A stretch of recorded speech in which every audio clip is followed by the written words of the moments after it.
What up, y'all? It's your boy Juggalo972 here with a review of the Battlefield Hardline second beta that I promised everybody, and all I can say is damn. I had a great time with this. Now that the beta has been closed, what are some of my current thoughts on the state of the Battlefield franchise? Well, it's everything that you would expect from a Battlefield game, except there's cops, there's robbers, there's guns, fun new game modes, and gameplay that is sure to definitely create not just a gap from Battlefield 4, but to fill in the void of what Battlefield 4 lacked in netcoding with fun.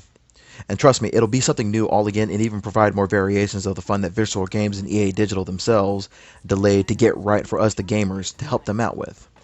So, how does it fare with the previous Battlefield titles? Well, I have a lot to go over from this beta. Mind you, this is just my personal opinion, and to everyone, even my personal opinion, your results may vary. So, let's get into it. Now, let's get into the first game mode, Heist. This game mode is all about capture and retreat, or, if you will, capture, retreat, capture, escape, capture, and defend. Now, as the police, your objective is to defend the vaults and prevent the criminals from capturing all the vault's contents and prevent them from escaping, whereas the objective of the criminals is to steal what's in the vault and escape the battlefield via exfil by defending an escape route. Now, one thing that I really enjoyed about this game mode is, one, it's objective based. Two, you see a lot of great teams come together and see what everybody's made of. And three, I think a lot of people will enjoy the crazy, insane mayhem that this game mode includes. Now, in the beta version, it took place in a large downtown bank, which is 2 stories high and is surrounded by streets, police perimeters, and a bank's rooftop and a parking garage that has 2 sections. As with any top story buildings in any Battlefield game, I came across many snipers as well as RPG campers and noob tubers. Now, inside the bank and outside the streets, I had a lot of snipers hitting me, as well as from mid to close range, respectively. And as with many Battlefield titles, you have a variety of areas that you encounter and strategically use to defend and breach inside of the bank. Now, I spent the majority of the time going for and defending the objective, which was frustrating at times, though, not really knowing when and where everybody was going to be coming from. Now, I will say this, though, the biggest drawback of this map is, well, as well as the game mode itself, was the time it took to recover the vault's contents and trying to defend the objective for it to respawn. It felt like almost an eternity when trying to defend the objectives and the vault's contents and outside the vault. I estimated it about maybe 60 seconds at the most, though, and I found it a lot easier recapturing the objective inside, where I had, one, I had cover, two, I had other places where I can cover the objective itself, you know, from doors as well, too. Because when you defend, sometimes you gotta camp and snipe out, though. But outside was a very different story, though. There, you get attacked from every angle, from anywhere. I really had to rely on teamwork, though, and really to make sure this objective was defended really well. Now, as being for criminals, all the bad guys play dirty, though, and get an unfair advantage somehow. And the advantage was trying to be the host. It was just somebody grabbing it in 2 seconds and returning to escape. But as easy as it was to grab, it was just as easy to grab the vault contents, but the terms of taking it, you know, taking time to actually grab the vault's contents, though, as the criminals, the bomb charges that actually blow up the wall and to open up the vaults take about 30 seconds to open. Now, even after getting into the vault, the resistance was just difficult from a good team. I believe that with a good enough balance in terms of being the police, who have to defend almost 90 seconds, yeah, I know, I'm exaggerating. It felt like forever, but that's what the beta test is for, though. All in all, I gotta say, though, this game mode was really fun, really competitive, and I can't wait to see what it's going to be like when it's released, and not to mention what kind of maps are going to be used for it, though, because something tells me that this map, only main map, you know, for it to be, because I know it's cliche for it to be a bank. Who knows, it could be a bank, you know, in the Dust Bowl area, it could be a bank, you know, in other parts of town, who knows, but let's see where it goes from there. Okay, this is where I get into the really fun aspect of the game, Hotwire. Hotwire is a brand new mode, and of course, you know, another objective-based game as well too, where both teams grab marked cars, which are basically Alpha, Bravo, Charlie, Delta, and Echo, which act as objectives for this game mode. In this game mode, your team grabs as many cars as they can and drive. Now, the more you drive these cars, the lower your ticket count goes for the enemy. Basically, you know, the longer you drive, the lower the enemy score goes, and your goal is to make the enemy score go all the way to 0. But as you drive for extended periods, though, You keep your ticket count up, and offensively, the opposite team, for them to grab these other cars, is to grab the cars that you're in, or they can kill you and kill the cars that are in and wait for them to respawn. Now, this gameplay was fun because it took place on 2 maps, Downtown and Dust Bowl. Now, both of these maps felt like a game of Grand Theft Auto, only with a minor military essence to it, though, and a little bit of Fast and Furious element, too. Teamwork, of course, is the key word, and the use of cars is the only means to winning. This mode felt like a mobile conquest mode that had objectives respawning and moving with enemies defending with some drive-by elements. Every time I played Dust Bowl, it looked like Blaine County from GTA 5. This mode was extra fun though because it not just allowed the cars but helicopters with gunners as well too. Yeah, even upgradable miniguns and 50 caliber blasts as well too. But another great thing about this mode was that it was allowed for your team to gain experience points and money to buy more weapons a lot faster. Being a part of this mode though and completing it was a real team effort because you could be on a good team and have things go soft and smooth for a little while though, or you could be on a really good team and you could just mow them down, or you could be mowed down as well too. It's like a seesaw though. It can be very unbalanced sometimes though. But I will say this though, it really made me feel like I was a part of a team when the results were produced after the match. Now, I can definitely see this game mode being played by everyone worldwide, especially all the shitbucketers out there who play Battlefield for months on end. And you know which ones I'm talking about, and those who watch Battlefield Friends will get my reference. Me personally, though, I can't wait to play the full version of this game mode. I already have an idea of who I'll be playing with from my friends list, both on Xbox Live and on PS4. Now, the next section I want to get into with part of this beta is the weapons. Now, when it comes to Battlefield, its arsenal of weapons is much more impressive than any other first-person shooter I've ever played. Now, even for a game that is focused on cops and robbers, this beta's demo had a grand cache of great weaponry, about 43 guns, I believe. Now, for me personally, though, I favored the K10, which is the Vector, and the MP5 and the SMG class, the AKM and the rifle class, the SPAS 12 and the shotgun class as well, too. Now, much like Sandy Ravage, I'm a huge mark for the SPAS 12 since Modern Warfare 2.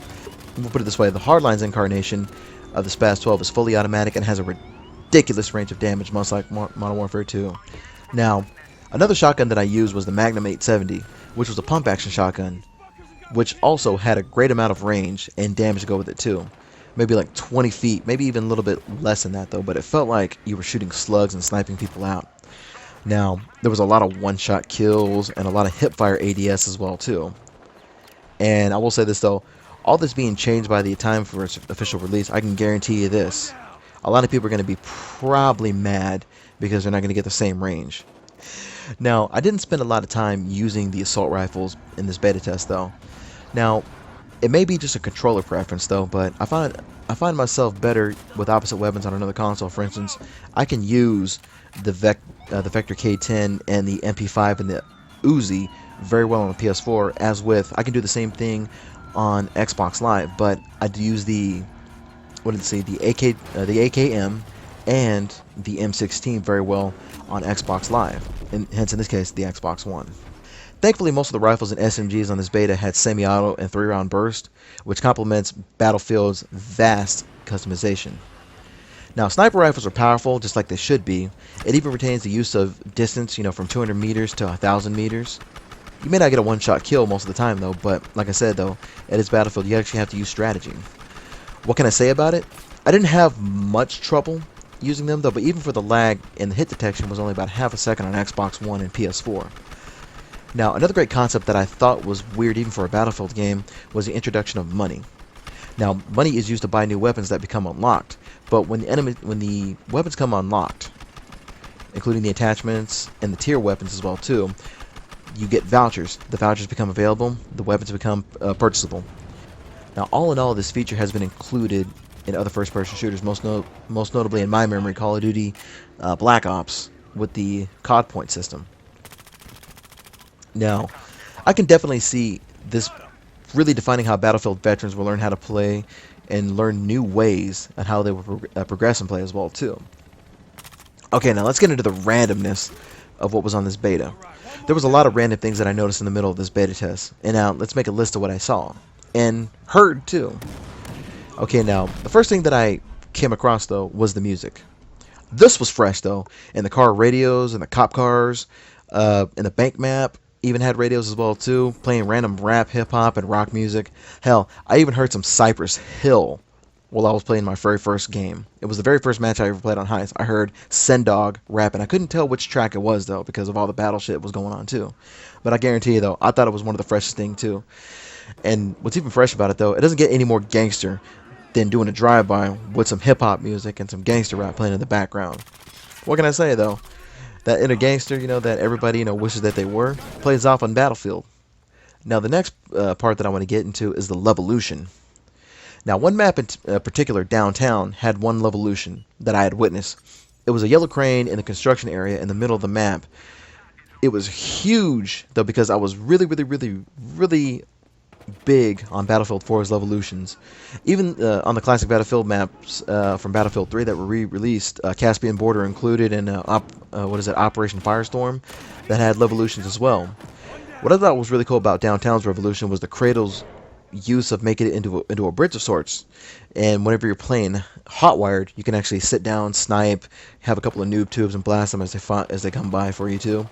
Now, as I mentioned before, I never played the first beta of this game though.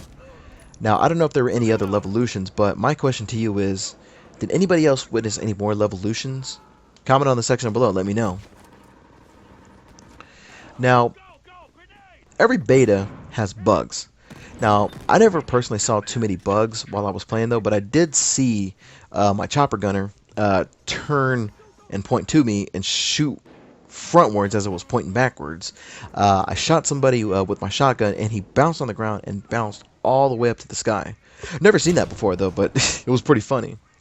I mean, not to mention, I think another one of the problems that they had though was the lag as well too. But those could have been the servers though. But like I said, this is just a beta test. What about y'all? Did y'all see any weird things out in the betting just in the Battlefield as well too? Now, my verdict is this: opinions will be opinions. You're always going to have that group of haters who go out and just shit all over it regardless if they like it or not, though, or just go around and just troll. And then you have the ones who have been playing Battlefield since the beginning and just come to enjoy the game's replayability and their definition of fun games online, including a campaign. Now, my opinion is this. I've been playing since Bad Company 2 and vaguely remember that experience, but I fell in love with Battlefield 3 when it came out on the PlayStation 3 and the 360. I put in a good 3 years on Battlefield 3 on both systems. I love the idea of War Simulator, the use of vast array of real war equipment and teamwork in situations, as opposed to Call of Duty being fast-paced arcade-style shooter, which now has evolved into more of like a PC shooter with advanced warfare. Arcade style versus realism is definitely something I recommend to anybody who wants something more strategic, and not to mention, learn new ways of playing. I look forward to Battlefield Hardline. Being a detective, arresting criminals, and protecting and serving the shit out of them. Or just being a hoodlum to make money, killing off the cops, the legal way, and not going full retard and being dumb enough to go Columbine on somebody. Real talk. Now, Battlefield Hardline is set to be released on March 17th in North America and March 19th in Europe, on the PS3, the PS4, Xbox 360, Xbox One, and on Windows. Additional game modes upon the final release are set to include, and possibly subject to change, are Blood Money, Heat, Rescue, and Crosshair. I hope y'all enjoyed my review of Battlefield Hardline's second beta test, and I hope to see all of you online. Much love, keep on gaming, and